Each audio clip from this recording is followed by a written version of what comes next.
Welcome to episode 1 of building system driven businesses.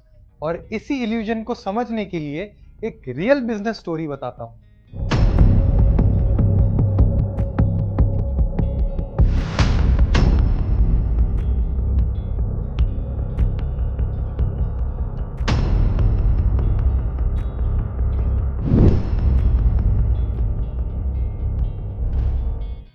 2026 आ गया है और आज भी कई सारे बिजनेस ओनर्स मैन्युअली ऑपरेट कर रहे हैं। रतन जी एक बिजनेस ओनर थे। उनका बिजनेस अच्छे से ग्रो कर रहा था। पिछले 2 सालों में उनका एनुअल रेवेन्यू 12 सीआर से 36 सीआर पहुंच चुका था।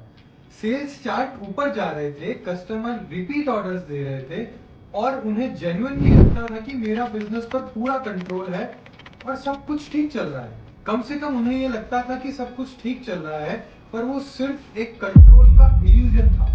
उनके बिजनेस का सबसे क्रिटिकल ऑपरेशंस, इन्वेंट्री का exact date, GST compliance, supplier payments, profit calculation, ये ऑपरेशंस ईआरपीएस सेंट्रल सिस्टम में नहीं बल्कि उनके पर्सनल एक्सेल शीट्स और एक्सपीरियंस में था। Warehouse stock around 8000 unit show कर रहा था। परचेज ऑर्डर लास्ट मंथ जैसे ही लॉजिक से बन रहे थे और प्रॉफिट का रियल पिक्चर क्वार्टर के एंड में ही समझ आ रहा था। जब तक ये 2 लोग ऑफिस में थे, बिजनेस स्मूथ चल रहा था, किसी को कोई टेंशन नहीं थी। फिर एक दिन उसमें से एक सीनियर एम्प्लॉय ने रिजाइन दे दिया। काम फिर भी स्मूथली चल रहा था, पर अचानक दूसरे एम्प्लॉय की पर्सनल इमरजेंसी आ गई। इस वजह से कुछ टाइम के लिए वो अनअवेलेबल हो गया और तब चीजें दिखनी शुरू हुई। वही असली रियलिटी थी। एक लार्ज कस्टमर ने कंप्लेन करी कि उनका शिपमेंट्स में 120 यूनिट शॉर्ट थे।